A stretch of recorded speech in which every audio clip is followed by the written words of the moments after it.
Alhamdulillah lancar rancak lulus liskolo daup temanten kekalih nut satataning adat widu-widana ingkang lumampah wonten ing dusun Pelanggarem. Karana ridhonipun Allah Subhanahu wa taala kawimbuhan berkah pangestu para tamu kakung putri sedayanipun.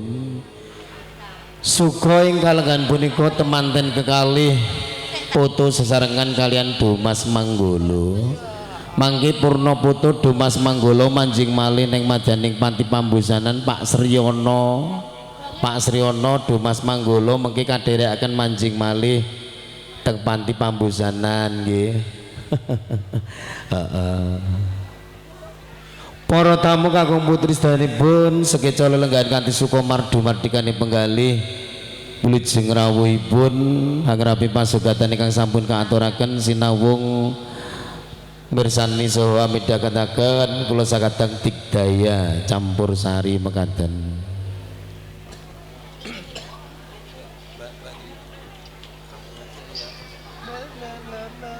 Tata cara kerobongan jangkep ibu juru paes tataria semua wedding kailambrit keparang meratitisaken kapurwakan bobot timbang traju sungkem kalbu kacar kucur ingkang pungkasan kembul bujono Andrawina. Temanten kekalih amung tansah sesanti mugia manggih mulya ing bebrayan santi mulya manem Bromo.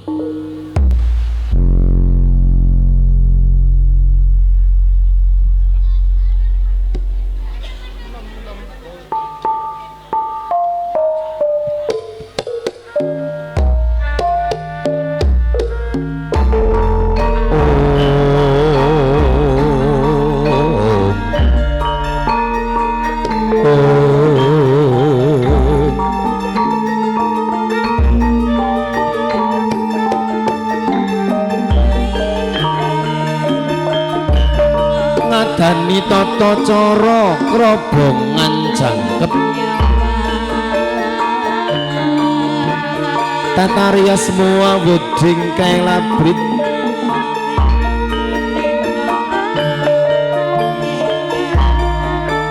kene gir putraku sakloron sira sakloron ndak timbang ndak traju pripun bobot timbang kang putra kekalih pakne anggen samyandon katresnan bune putramu sakloron bobot timbange padha jarwane anak dewi putra mantu aja dikulinakake pilih kasih bau kepini mbanoyot ban cindhe ban siladan dibedak-bedakake kuwi ora prayoga bune mangkono syukur saketi jumurung pakne kula nderek panjenengan purna bobot timbang traju kalaju sungkem kalebu sungkem kalbu sungkem kanthi tulusing kalbu tulusing ati temanten putri sungkem garwa sungkem guru nabinipun mengkono wecane ngatur duh Kang Mas Daru nyawa jimat pepundhen kula keparengaken ripatuga ngaturaken sungkem pangabekti nyuwun pangestu Kang Mas yo wong ayu garwaku Vira katresnanku ya jejantung atiku nih Mas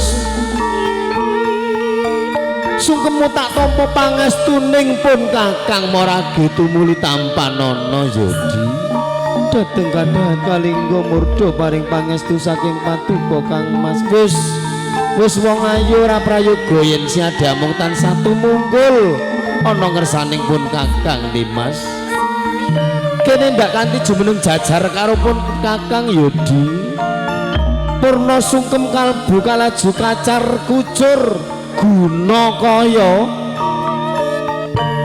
kacar kucur atuta kaya sedulur kacang kawak deli kawak atuta kaya dene sanak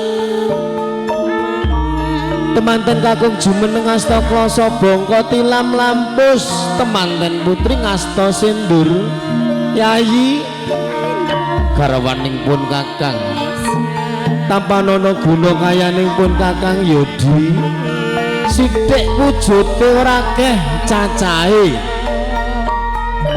gelemon rimo ing pandhen tansah muji syukur ana ngersaning Gusti Allah Subhanahu wa ta'ala. Nimas inggih Kang Mas mugi dados pancatan anggen kula panjenengan gayuh kasuksesan. Laju monggo pun aturaken Rama Ibu nitip sawetawis Kang Mas. Ayo wong ayu tak derekake Nimas. Kanjeng Rama Kanjeng Ibu nitip sawetawis guna kaya Kang Mas Daru Rama Ibu. Yo nggir tak openi sing permadi yekti kanggo pancadan nggonmu gayuh kasuksesan nggir. Purna kacar kucur guna kaya laju kembul bujana Andra Wina dar kembul para ratu Surakarta hadining retnat kala rumuhung natkala semanten anggitanipun paku boneka kaping catur menawi dusun pelanggarem cekap winastan dahar sareng dulang-dulangan nyumanggaaken Ibu Juru Paes tata rias muwa wedding kae labrit Santi Mulya.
Martui kadang besan Sutrisno mapak besan Bapak Lasiman sekalian Ibu Rumiati monggo Pak Lasiman Lasimin Pak Lasimin Ibu Rumiati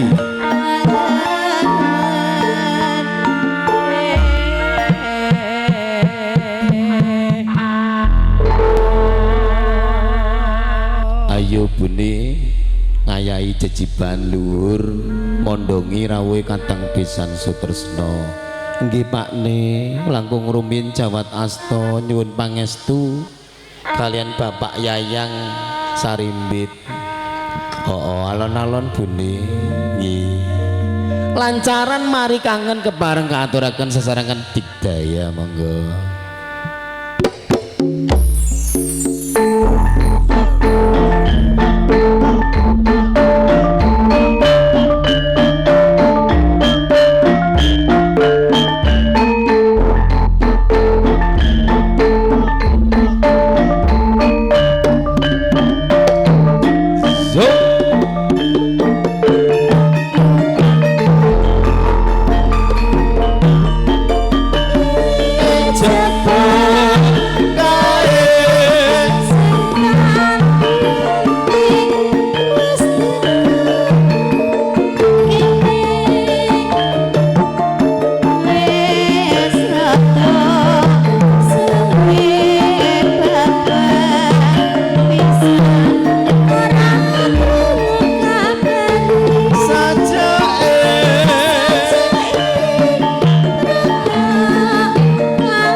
Waalaikumsalam warahmatullahi wabarakatuh. Monggo-monggo Pak Bu, kula dherekaken pinarak ingkang prayogi kulawarga kateng pisan saking Ngayogyakarta.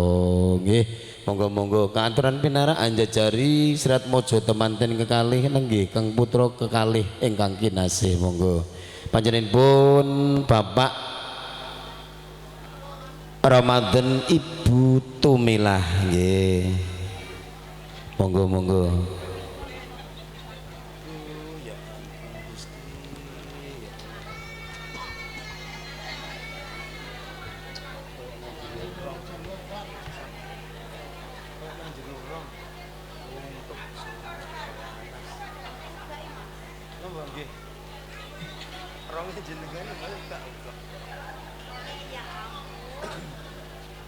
Seserengan Cikdaya campur sari ugi Tataria semua wedding kailabrit niki katang pisan kekalih sampun kawis tinggal kanjajari Serat Mojo temanten kekalih ngaturaken tarima kasih dhumateng ingkang keparemondo ngirawipun katang pisan Sutresna panjenenganipun Bapak Lasimin sekalian Ibu Rusmiati nggih utawi Ibu Rumiati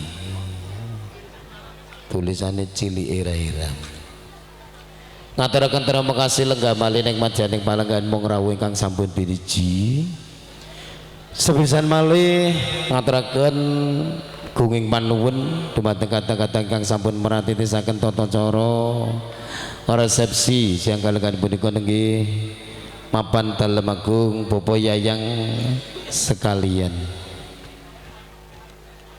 Para tamu kakung putri tetep sekeca lelenggan kanthi suka mardu mardikane penggalih miwah lelenggan kantos mangke dumugi titi purna pawiwahan.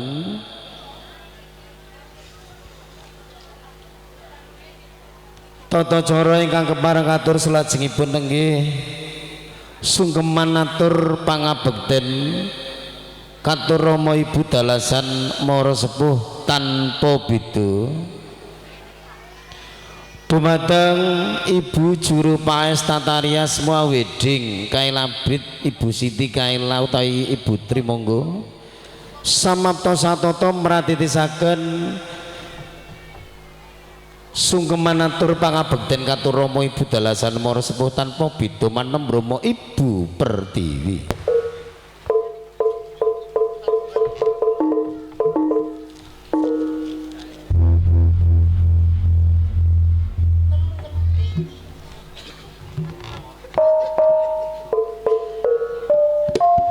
Panglolos sing punang duung saking madyaning gigir kalolos temanten putri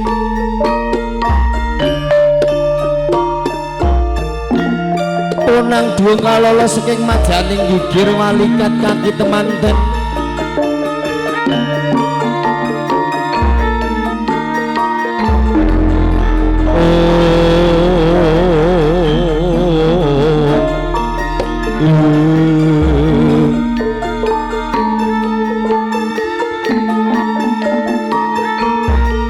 datani laradat katimuran kanthi lumaksana dodok mari keluyayah Konjem Siti Wedananira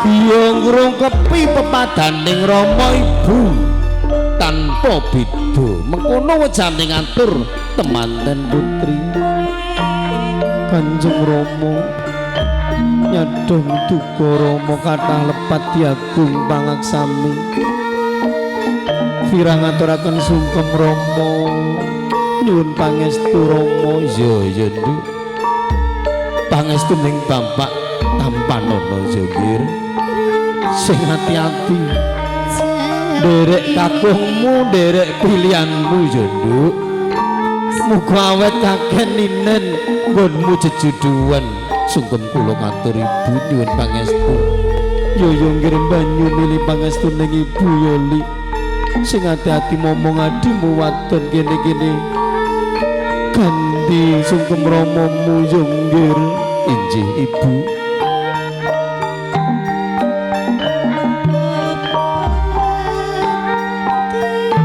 sungkem kula Rama nyuwun pangestu ya nggih putra kumantu Daru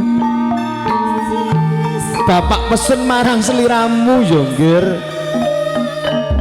seliramu saiki wis dadi imam pemimpin kanggo putriku ya Vira monggo tresnanono nganti jebating jaman nggih injih Rama mugi dados kasunyatan sungkem kula Ibu nyuwun pangestu ya nggir mantu banyu milih pangestu ning Ibu ya Nduk dangak odi sayang Ibu nggir Vira sungkem bapak lan Ibu mara sepuh tanpa beda ya nggir injih Ibu ngaturaken tarima kasih ingkang tanpa upami Ibu yo nggir bocah ayu bocah kuning manut miturut marang kakungmu yo Nduk aja tukar padu cecengilan aja rebutan bener mergo bener kowe mung siji kabeh padha ngenggoni yo nggir injih Ibu ngaturaken tarima kasih Ibu sungkem kula Rama nyuwun pangestu Rama Daru nyuwun pangestu Kanjeng Rama kata lepat salah Daru nyuwun pangapunten Rama iya nggir sing hati-hati sabar narima eling sabar napa pacoban tansah eling rina wengi nenuwun sak bisa-bisamu yo nggir ndonga nenuwun marang Gusti Allah injih Rama sungkem kula Ibu nyuwun pangestu kene-kene dangak disayang bapak nggir bocah bagus Daru injih Rama sungkem kula Ibu nyuwun pangestu yo nggir mantu tak pangestoni yo Nduk sungkem bapakmu mara sepuh yo nggir sungkem kula Rama nyuwun pangestu yo nggih tak pangestoni yo nggir Kanjeng Ibu Ibu Daru nyuwun pangestu panjenengan Ibu Daru badhe ngebur samudraning bebrayan agung bangun bale lan wisma Ibu yo nggir tak pangestoni yo nggir Daru pangestu ning Ibu jimat kon munggayuh kabejan kasuksesan nggir kene-kene ndangak disayang Ibu bocah bagus injih Ibu ngaturaken tarima kasih Ibu purna tata cara sungkeman atur pangabekten punang duwung pun pratitisaken malih ing majaning gigiri kaki temanten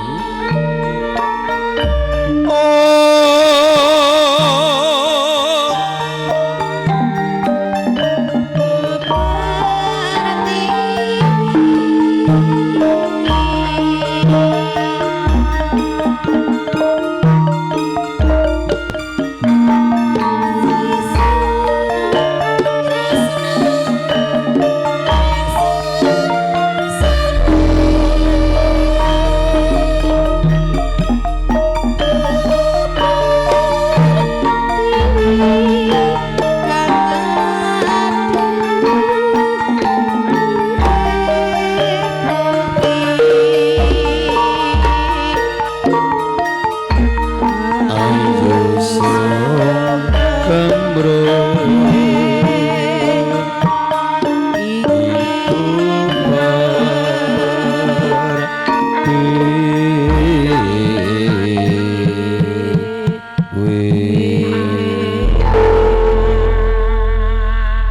Kalaju tata cara foto pangeston foto sesarengan keluarga Gugum temanten kekalih monggo keluarga saking Jogja kasuwun foto sesarengan kalian temanten kekalih sekawan-sekawan keluarga Gugum saking Jogja monggo kasuwun foto sesarengan kalian temanten kekalih mangke sumusul keluarga temanten putri keluarga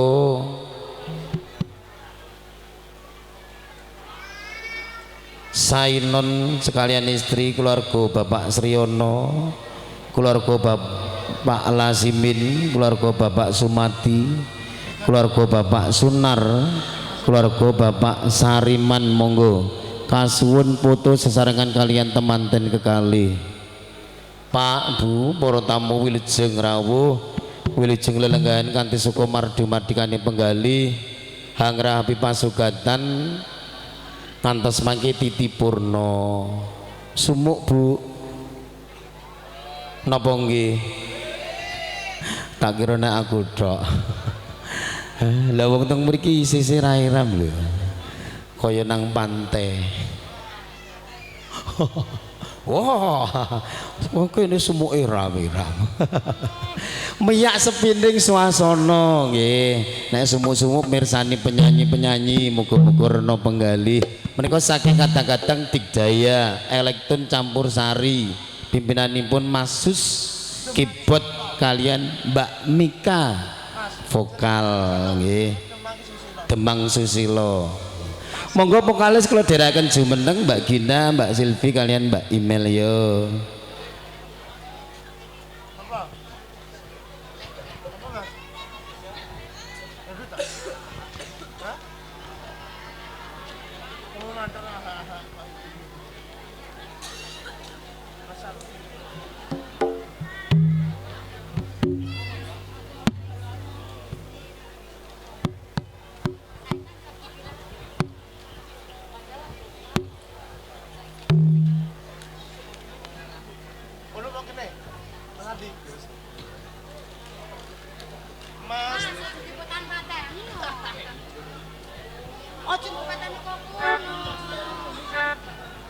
Mas, udah cakep siji.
Ngaturaken terima kasih sedaya vokalis nggih Mbak Gina, Mbak Silvi, Mbak Imel lenggah malih.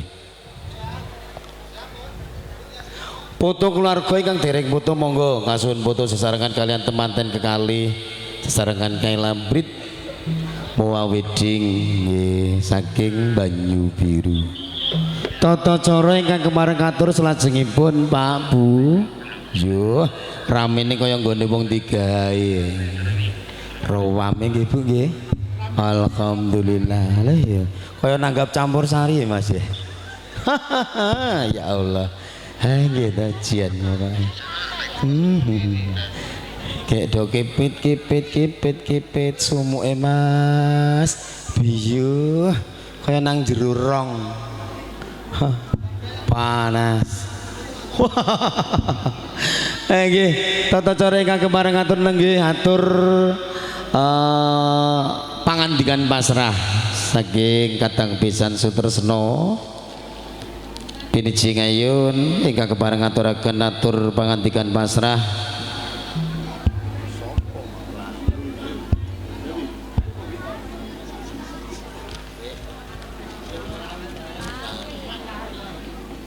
Bapak Haji Purwanto nggih.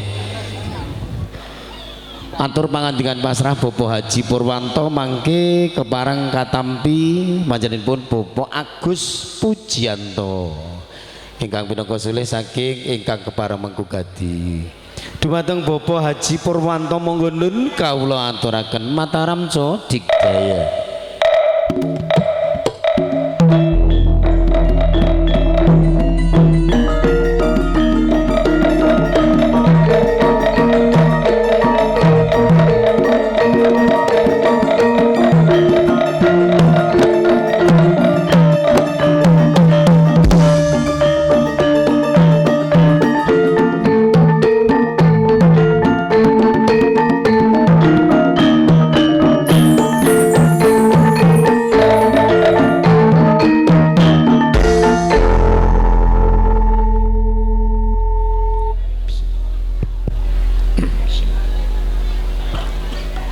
Assalamualaikum warahmatullahi wabarakatuh.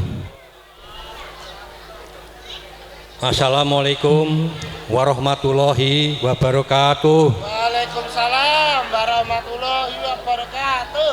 Bismillahirrahmanirrahim. Alhamdulillahirabbil alamin. Wassalatu wassalamu asrofi ambai wassalim wa ala alihi washabi ajma'in. Amma ba'du. Rabbis rohli sodri wa yasiri amri wahlul 'uqdatam min lisani yaqau amin ya rabbil alamin. Wonten sanipun para pinisepuh kakung saha putri ingkang satu pantes pono ing pamawas lebda ing pitutur. Wonten sanipun Bapak Yayang Permana saha Ibu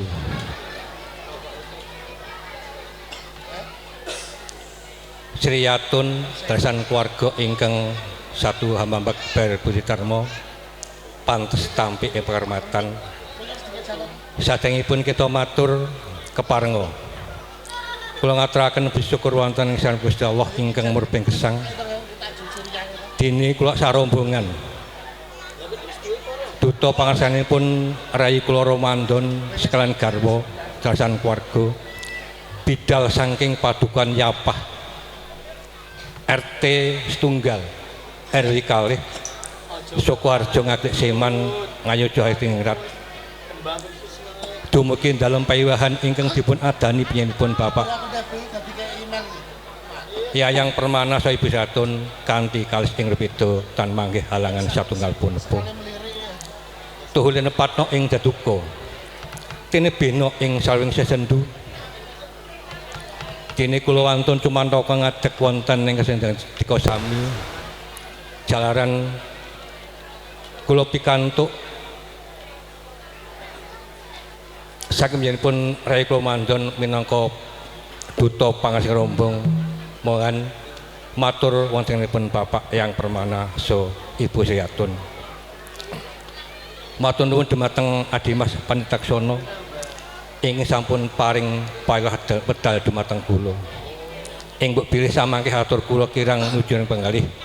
Saestu kula nyuwun lumuteng sih samudra ing pangasami. Sang Hyang para lenggah ingkang hamambek Barbri Darma ingkang pantes kinurmatan.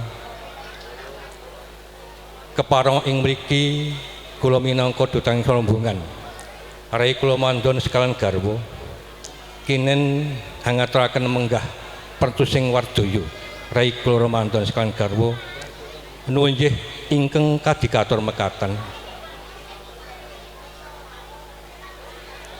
Atur ingkang angka setunggal. Rai kula mandhon sekalan garwa dalasan keluarga ngaturaken salam taklim. Mugi katur saha katampiya. Wonten sanipun Bapak Yayang Permana saha Ibu Sriatun dalasan keluarga. Ugi ngaturaken sungkem saha pangabektos dumateng pupunden nipun Bapak Yayang Permana saha Ibu Sriatun dalasan keluarga ageng ing padukuhan Pelanggarem RT 02 RW 01 Pelanglor Kedung Galar Ngawi Jawa Timur. Mugi katampiya kanthi renaning manah. Dene ingkang angka kalih jumbuh kaliyan pranata ingkang sampun karantam ing taisipun piagung ingkang sami bebisanan. Nuliyapun Rai kula mandhon sekalian garwa dumateng Bapak Yayang Permana saha Ibu Sriatun rikala dinten Sabtu Legi Surya kaping 17 Agustus tahun 2021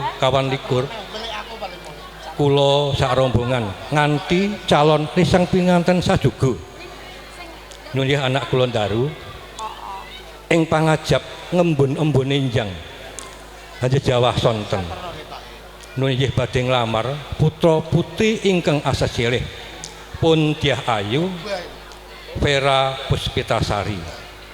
Atmaja putrinipun yen pun Bapak Yayang Permana saha Ibu Sriatun. Saestu sowan kula dipun tampi kanthi nenggalih panglarenipun anak kula pun Darustiawan kaliyan Imas Ayu Vera Puspitasari dipun tampi kanthi legani manah lan ugi pikantuk pangayubaganing dening Rama ten Ibu. So sederekipun Nimas Ayu Vera Puspitasari. Ing salajengipun wonten ing dinten Kamis Kliwon Surya kaping 19 Desember tahun 2021 piyambakipun Bapak Yayang Permana sak keluarga tindak rawuh wonten ing rompok kula wonten ing padukan Yapah Sukoharjo Ngagem Sriman Ngayogyatingrat ing pangajap paring wangsulan bilih pangapunipun tampi lan pikantuk wekdal saha dinten ingkang sampun karantam bilih wonten ing titiwaja menika wau ngawontenaken ijab kabul wonten pradoning agama. Pramila saking keluarga tansah maturaken ing tanpa pepindhan. Ing salajengipun wonten alikane punika wau kula pikantuk pawartos saking rayi kula mandhon bilih panyunipun rayi kula mandhon sak keluarga kinen hangijapaken anak kula pun Darustiawan kalian putra panjenengan ingkang asilih pun Dyah Ayu Vera Puspitasari sampun dipun laksanani kanthi tabuh 8 wekdal Nuswantara sisih kilen. Nggih awit doa lan panjenengan para pinispuh dalasan para wira ijab kabul wonten rat pradoning agama saking purwa madya ngantos usana tansah pinta nggih kalis erupido tan manggih halangan sakara-kara lulus raja kalis ing rupido. Pramila wonten ing adekal punika gegandang risang pinganten sampun mandulang cipta rasa lan karsa.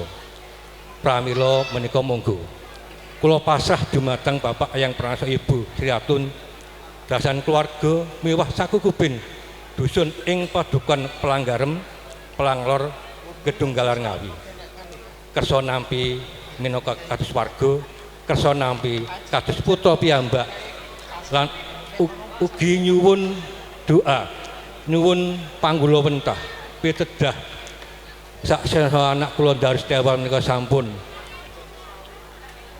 nggih hamengku salah wantana ananging tasih cubluk babakan kaprajan pramila nyuwun ing Bapak Yayang Permana so Ibu Sriatun paring pitedah palungguntah murid saged tanggung jawab dumateng keluarga, tanggap jawab dumateng tiyang sepuh, tanggung jawab dumateng warga ing padukuhan Pelanggarem, Pelanglor Kedunggalar Ngawi. Kejawisan menika rayi kula mandhun sak sekalian garwa ugi mboten. Kesupen nggih ing benjang mbok bilih anak kula Vera dong dumunung ing Yapah badhe kula rengkuh kados anak kula piyambak saengga minangka kula sepuhaken wonten padukan Yapah badhe nampi minangka dados warga ing padukan Yapah Sukoharjo Ngaglik Sleman Ngayuda Hadiningrat. Dene atur ingkang angka 3 kagem jangkepi sowan kula wonten payiwahan ingkang dipun adani Bapak Yayang Permana saha Ibu Sriatun menika nunggih ngaturaken ingkang awujud boga gempilaning kocah ingkang murbeng gesang pratandha kagem bantu nunggih hanganteng-antengi payiwahan ingkang dipun adani Bapak Yayang Permana saha Ibu Sriatun lan ugi ingkang awujud guru bakal guru dadi ingkang awujud calon boga menika kagem hamiti sentosaning hambangun bebesanan ing antosipun keluarga Yapah lan ugi keluarga Ngawi. Mugi-mugi kantampi kanthi renaning penggalih. Ing salajengipun wonten menika nyuwun doa lan pamuji. Mugi-mugi risang pinengan sarimbit anggenipun nempusi jangkeping gesang lelumban wonten Balayu Agung tansah atut runtut genon rukun mat sinamatan ngantos ing dumuting jelahanan. Ing mbok bilih ing semiyang nyuwun doa mugi-mugi enggal pikantuk anugrahing pangeran ingkang awujud pratiwa ingkang saged tata jalma ingkang pun wastarani ponang jabang bayi. Ing mbok bilih mijil kakung ingkang dados solari ingkang soleh. Mbok bilih pinaringan putri dados solari ingkang solekah. Ing salajengipun bateng kanipun para pupunden, para tamu ingkang datur hormatan. Wonten ing sapunika rayi kula mandhon sih nyuwun gungan dumateng Bapak Permana saha Ibu Sriatun sajan keluarga miwah keluarga ageng ing padukuhan Pelanggarem Pelanglor Kedunggalar Ngawi. Mbok bilih Gusti Allah tansah angganjar wilujeng sedanipun. Benjang katiti wonten ing dinten Tumpak Palguna dinten Sabtu Pon sada kaping 26 April taun 2019 kula nyuwun yenipun risang pinanganten dipun larapaken wonten ing griya kula ing padukan Yapah RT setunggal RW kalih Sukoharjo Ngaglik Sleman Ngayuda ing pangajap badhe kula sonaken doa lan pamuji dumateng para pinesepuh lan Balayu Agung ing padukan Yapah. Wontene acara wonten ing padukan Yapah ing Binjang karantam kapur kawiwitan tabuh sedasa. Sumangga angenipun badhe tindak saking dalem mriki metat kawisanipun yenipun keluarga Bapak Yayang Permana saha Ibu Sriatun. Lan sedaya ingkang sampun katuraken nika cihna tanjubuh kalian uring sedya. Pramila rayi kula mandhon tansah nyuwun lumuting sih samudeng pangsami. Dene atur ingkang angka gangsal ing mbok bilih payiwahan pahargyan ingkang endah edilan bani menika sampun paripurna. Kula sak keluarga nyuwun pamit medal pasiran paking papan pahargyan menika. Doa lan pamuji kula suwun karendahaken dumateng kula sak keluarga. Murid anggenipun kula bida saking papan mriki ngantos dalemipun piyambak Bapak tansah pinantuk ing kalujengan kalis ing rubeda tan manggih halangan sakura-kura. Mekaten saking kula minangka tanggap pacana saking keluarga ageng rayi kula remandhen sak brayat mbok bilih kula pribadi ingkang tinengenah minangka cundhaken lampah saestu kula saestu nyuwun lumuting sisamudra pangasami jaran kula neng dono namung titah sawantah cubruk ing pangertosan miwah asoring samukawis lir kanthi andhap asor wonten ing tigalan punika kula nyuwun lumuting samudra ing pangasami wekdal kula kunduraken dumateng Adimas Panitraksana nuwun wassalamualaikum warahmatullahi wabarakatuh.